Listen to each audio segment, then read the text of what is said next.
vous regardez RTL.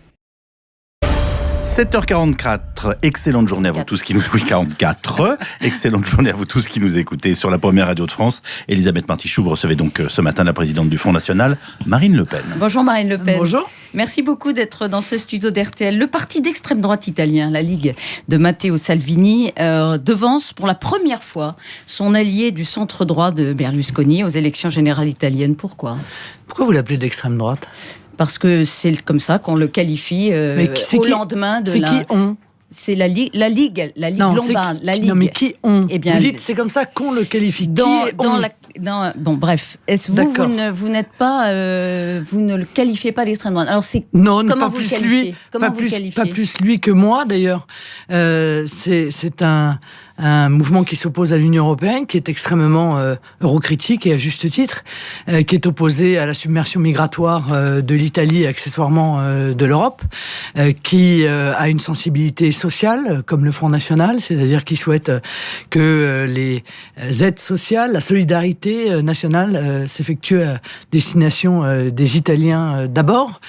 Tout cela fait de la Ligue effectivement un mouvement qui ressemble fortement au Front National et qui a enregistré, c'est vrai, une très grande victoire en Italie. Pourquoi ?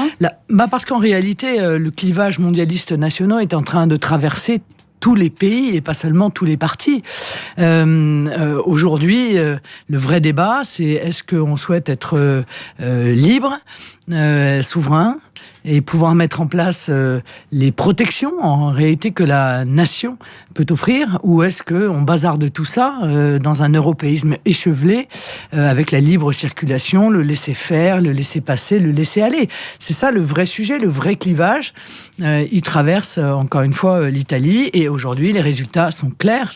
Les Italiens sont clairement opposés aux politiques qui sont menées par l'Union européenne. Alors c'est une victoire électorale en effet pour ce parti, même si ça vous gêne, d'extrême droite italienne, mais il rate une marche, il espérait obtenir la majorité qui lui permettrait quel acte de résistance. Écoutez, on peut passer, si vous voulez, l'interview sur ce registre de la dérision, mais je pense que nos auditeurs ont besoin de fond et d'explications sur ce qui se passe ils ont besoin de vérité, madame. Et l'extrême droite, c'est l'extrême droite. Quand vous parlez de la Ligue en disant l'extrême droite, vous n'êtes pas dans un langage de vérité. Je suis dans un langage de clarté. Mais alors pourquoi ? À ce stade, Matteo, alors, madame, expliquez-moi pourquoi vous dites qu'il est d'extrême droite. Parce que c'est un parti qui a une tradition d'extrême droite et qui est qualifié, qui est catégorisé en Italie comme un parti d'essence d'extrême droite. Marine Le Pen, je sais que vous... Non, pas du tout, madame. Vous êtes incapable de m'expliquer pourquoi vous utilisez extrême droite, parce que vous l'utilisez, parce qu'on vous a dit de le faire. Pourquoi ça vous gêne ? Mais parce que c'est faux, madame.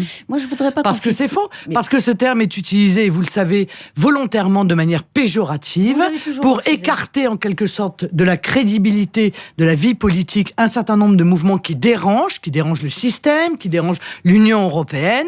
Alors, un coup, c'est extrême droite dans le pire des cas, et le pire est toujours sûr en ce qui vous concerne. Et puis parfois, c'est populiste. Mais c'est vous que ça gêne, c'est vous que ça dérange. Et mais on bien ne va sûr pas que ça me dérange, mais évidemment, le fait qu'on accole au Front National, ou d'ailleurs à la Ligue, ou au FPÖ autrichien, le terme d'extrême droite, me dérange, car c'est un mensonge. Ça a été d'ailleurs... vous avez voulu poursuivre en justice ceux qui qualifiaient le Front National d'extrême droite en France, mais en Italie, on n'a pas eu ce type de phénomène. À ce stade, Matteo Salvini refuse de s'allier. Vous permettez qu'on revienne au débat italien qui éventuellement intéresse nos auditeurs. Refuse de s'allier avec le parti populiste 5 étoiles, qui lui se dit ni de droite ni de gauche. Qui a réuni avec 32%. Non, mais c'est pour savoir. Populiste et d'extrême droite, c'est pas incompatible. Est-ce qu'il a raison, Matteo Salvini ? Il faut avoir la double peine, en fait. Est-ce qu'il a raison, Matteo Salvini, ou pas, de refuser mais ce n'est pas, à ce stade hein, non, mais madame, permettez-moi, mais moi, je suis pas là pour faire de l'ingérence dans la vie interne italienne. Les partis politiques sont libres. C'est un parti qui a le choix, va faire ses choix. Je pense qu'il fera les bons choix pour l'Italie. l'Italie, car c'est ça son objectif, c'est que l'Italie aille mieux. Et donc, je ne vais pas commencer à donner des conseils à Matteo Salvini, qui est un grand garçon, sur avec qui doit-il s'allier ou pas s'allier. Bon, Alors, Matteo c'est Salvini, le sujet, ça, des Italiens. Moi, ce qui m'intéresse, Matteo permettez-moi, Salvini, c'est l'analyse des grands phénomènes qui sont en train de se dérouler dans l'Union européenne. Et ce qui m'intéresse également, c'est la réponse de l'Union européenne. Vous aurez quand même noté que d'élection en élection, dans quasiment tous les pays de l'Union européenne, on voit monter une contestation extrêmement forte à l'égard des politiques menées par l'Union européenne. Quelle est la réponse de l'Union européenne ? On continue.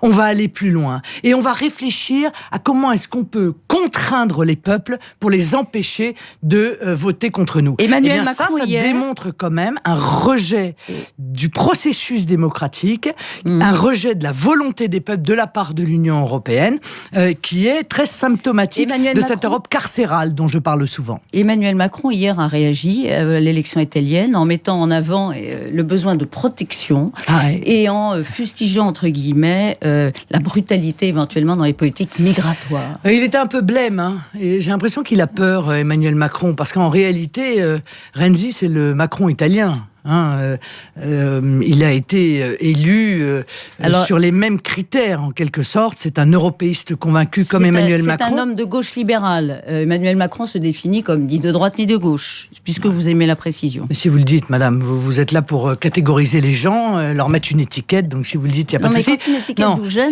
vous la non, mais c'est pas le problème. C'est un européiste, madame. Donc c'est un ultralibéral qui obéit aux injonctions de l'Union européenne.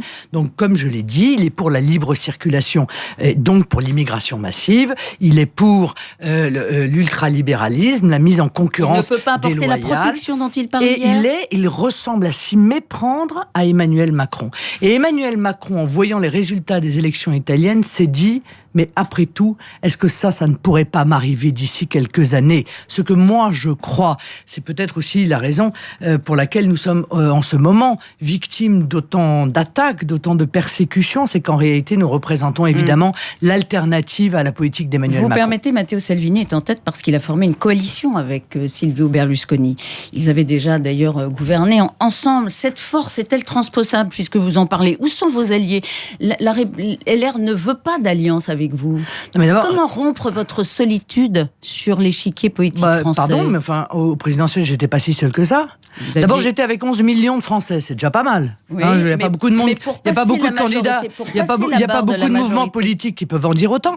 Ça, c'est la première chose. Et deuxièmement, nous avons fait une alliance au second tour de l'élection présidentielle avec Nicolas Dupont-Aignan. Oui, mais il est moins allant là pour les européennes, par exemple. Il envisage d'y aller tout seul. Écoutez, c'est pas Philippot que vous allez appeler à vos côtés. Non, mais donc, vous avez... Qui pour rompre votre solitude ? Non, mais écoutez, vous avez des confidences de Nicolas Dupont-Aignan. Il était là il y a quelques semaines. Je ne l'ai pas entendu qu'il hésitait. Moi, je ne l'ai pas entendu dire ça. Je l'ai entendu dire qu'il souhaitait que le rassemblement des nationaux, en quelque sorte, s'effectue le plus largement possible. Et que on puisse effectuer un rassemblement, non seulement avec le Front National, non seulement avec Debout la France, mais peut-être précisément avec cette partie des cadres et des élus, les Républicains, qui sont en désaccord avec la ligne actuelle portée par M. Wauquiez. Le deuxième élément qui rend votre situation nationale, si vous me permettez, un peu plus compliqué qu'en Italie, c'est que la Ligue était... souriez. Mais oui, mais volontiers. Non, je vous sens un peu amer, là. La Ligue était un peu au bord du gouffre. Et puis, Salvini est arrivé il y a 4 ans. Il l'a remise sur les rails jusqu'à cette victoire à plus de 17% avec son allié. Il incarne le renouveau. Est-ce que vous êtes en situation de relancer le Front National après l'échec ? Oui. En tout cas, c'est ce que pensent les adhérents du Front National. En réalité. J'ai engagé une grande refondation en 2011 du Front National. Je crois que le Front National a déjà beaucoup changé. Il a enregistré toute une série de victoires éclatantes, il faut le dire, de scores historiques depuis 7 ans. Cette refondation, nous sommes en train de la terminer. Mais alors pourquoi il y a encore... doute ? Pourquoi vous instillez vous-même le doute ? C'est une curiosité presque personnelle. Quand vous dites « je n'entends pas m'accrocher indéfiniment à mon siège », forcément vous alimentez vous-même l'idée que vous n'avez plus envie. Non mais de toute façon, quoi que je dis, j'ai tort. Bon, vous voulez que je dise quoi? Je vais rester accroché à mon siège, j'arrêterai de mettre en œuvre des élections au sein du Front National, et je décide à partir d'aujourd'hui que le fonctionnement du Front National deviendra dictatorial. Vous n'avez aucune Bien sûr que non, madame. J'ai dit que j'étais prête à céder ma place, mais pour l'instant, je m'apprête à être réélue au moins pour 3 ans, voyez-vous. Aucune lassitude. Non, je n'ai aucune lassitude. Si, parfois, sur quelques plateaux de télévision et de radio, j'ai effectivement une certaine lassitude. Mais à défendre les Français et la France, je ne ressens aucune lassitude. Le Congrès sera, le week-end prochain, une refondation. Grâce à quoi? Grâce à un nouveau nom? Pas seulement, parce que le nouveau nom, en réalité, sera l'expression de cette refondation. Parce que le Front National, aujourd'hui, doit se concentrer sur 3 axes qui m'apparaissent prioritaires: s'implanter, s'allier et gouverner. Et c'est exactement ce que nous allons mettre en œuvre en modifiant profondément le fonctionnement du Front National, mais également en mettant en œuvre cette révolution culturelle permettant d'envisager des alliances, que ce soit d'ailleurs aux européennes ou aux municipales qui suivront, de persister dans cette implantation qui est un très grand succès, puisque nos municipalités enregistrent des résultats dont le moins qu'on puisse dire, c'est que il est très positif. Vous disiez tout à l'heure, le nouveau clivage, c'est mondialistes contre nationaux. C'était votre expression tout à l'heure. Est-ce que nationaux, c'est un nom qui pourrait être validé le week-end prochain? Mais vous verrez, je vais annoncer dimanche prochain quel est le nom que je soumettrai au vote des adhérents. Oh, une fois de plus, je vais respecter la démocratie. J'en suis absolument navré. Vous avez dit dimanche que vous refuseriez ou vous n'aimeriez pas vous approprier un bien commun, une valeur commune, comme les Républicains l'ont fait, par exemple, en prenant le nom républicain avec la République. Nationaux, c'est national, ça vous semble un peu court? Non, mais c'est vrai que je trouve que c'est un peu malhonnête comme démarche. On s'appelle les Républicains, et puis comme ça, à chaque fois qu'on se dit attaché à la République, on est en quelque sorte embrigadé de force dans un mouvement politique. C'est d'ailleurs la même chose pour les patriotes. Je n'aime pas cette démarche. Moi, je pense que venir dans un mouvement politique et défendre la nation est évidemment permis à tout le monde. Et mon objectif, et je crois que je l'ai démontré au sein du Front National, c'est d'attirer tous les Français, d'où qu'ils viennent, quel qu'ait été leur parcours, qui ont envie que la nation vive et que les protections issues de la nation soient toujours en place demain. Rien n'est moins sûr avec la politique qui est menée par Emmanuel Macron. Vous avez apprécié que votre père renonce à venir au Congrès, comme il l'a annoncé il y a une semaine sur RTL. Vous lui dites merci? Non, je ne lui dis pas merci, car il ne pouvait pas venir au Congrès. Par conséquent, je me félicite que Jean-Marie Le Pen ait décidé de respecter la loi. Merci Marine Le Pen. Et demain, je précise que c'est Christine Lagarde, directrice générale du Fonds monétaire international, qui sera l'invitée d'RTL, et d'Elisabeth Martichoux. Merci à l'une et à l'autre. L'intégralité de l'entretien est à retrouver sur le site rtl.fr. Cyprien Signé est avec nous dans un tout petit instant.